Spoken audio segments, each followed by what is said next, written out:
So, all right po sa inyo lahat mga giboy. Tayo po ngayon ay nagbabalik na naman po sa panibagong video na kung saan birthday ko na. Pero April 3 ko siya nila-recording. Pero po lang ito bukas na April 4, 4 a.m., 8 a.m., 12 noon at 4 a.m., 4 p.m., 12 hours. Ay, 12 hours. Every 4 hours dahil ito ay magkakaroon ng 4 parts.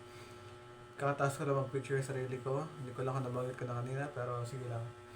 Bibigyan ko kayo ng 20 lessons na natutunan ko sa buhay ko. Siyempre, experience ko, malamang buhay ko nga. Dahil nga, 20 birthday ko na, or 20 birthday, 20-year-old na ako, ibigyan ko kayo ng 20 lessons na natutunan ko sa aking buhay. Kung sino naman ito mapanood sa Facebook, by part siya. So, random yung So, una, don't give 100% trust sa tao. Ang mga tao, or may mga tao kasi na untrustworthy.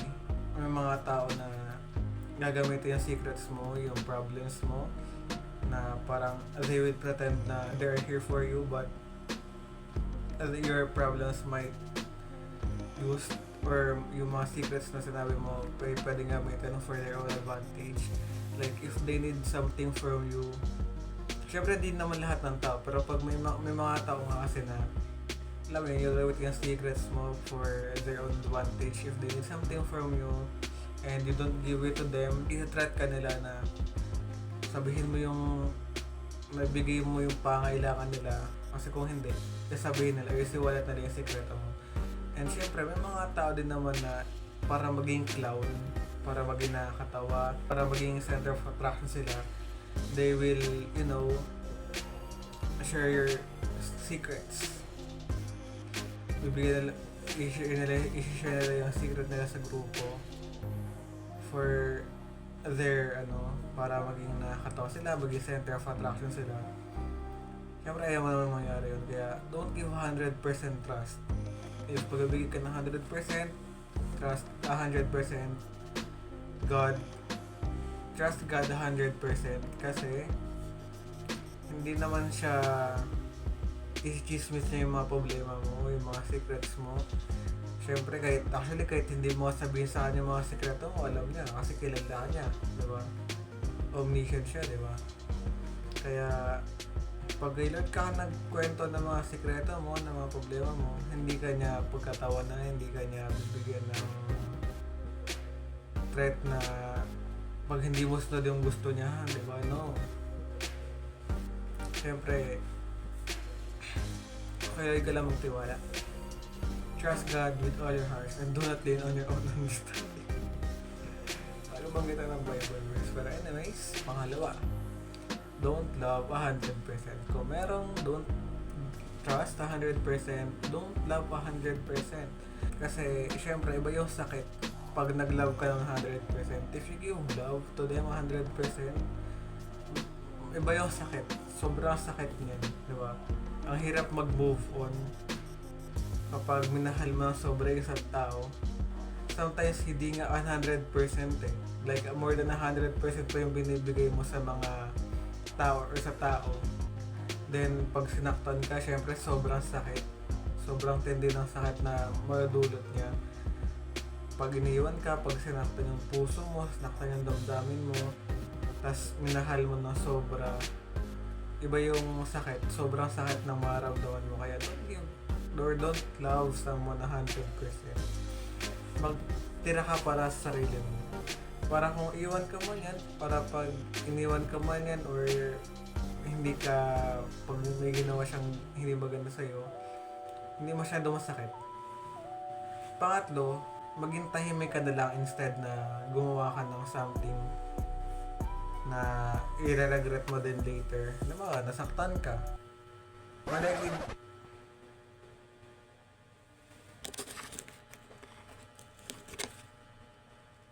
Nahina natin yun.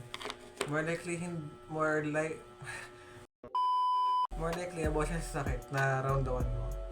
Naman, pag sinaktan ka ng tao, maging manahimik ka na lang kasi naman sa magbunga nga ka dyan or manakit ka dyan, di ba? Ako kasi tahimik ako. Siyempre lalo na pag meron akong nakita or pag nasaktan ako sa nakita or pinaramdam sa akin or ginawa sa akin. Kasi naman sa umaksyon ako na I know na i-regret ko rin later. Instead of giving them the same energy, parang kinigil ko na ng sarili ko yung sakit. Siyempre, pag pwede mong i-regret yung ginawa mo na dapat hindi ko ginawa yung bagay na to, dapat ganito yung ginawa ko, dapat nahihimik na lang ako kasi naman so nasaktan ko tuloy yun. I-regret mo rin later. So, be quiet pag nasaktan ka.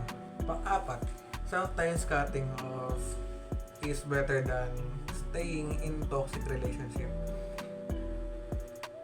Kasi, sorry sa word, pero pag nag-i-stay ka kasi sa toxic relationship dahil lang mayroon siyang ginagawa sa'yo na nagugustuhan mo, kahit na alam mo yun, parang toxic na ng environment or ng relationship nyo, nagiging tanga ka na sa ginagawa mo, na you're staying in a toxic relationship. Pag sometimes cutting off kasi pag kinat off mo kasi meron ka ng peace, di ba? Nagkakaroon ka ng peace sa puso mo na alam mo yun, kinat off mo na siya, so nabawasan na yung problema mo, di ba? Pag pinutol mo yung pag pinutol mo yung relation yung dalawa, hindi lang to nag-a-apply sa mga jowa. Pwede rin to sa magkakaibigan, mag-best friend, or sa kung sino man. Kasi pag, ayun ganito pag kinat off mo, wala ka nang alalahanin, di ba? Na halimbawa, sino ba yung kausap niya, sino yung kasama niya. Sa pag kinat off mo na yung tao na yan, hindi mo na alalahanin.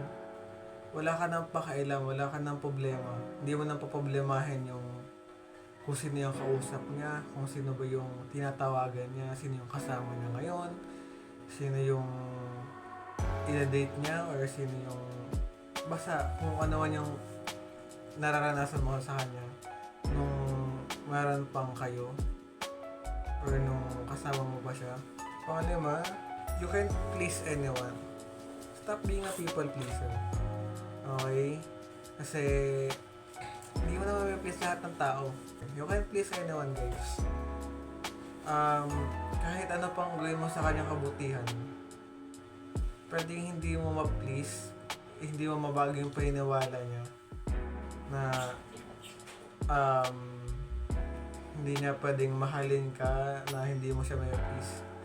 Basta don't be a people pleaser, okay? Stop being a people pleaser because you can't please anyone. Part 2. See ya.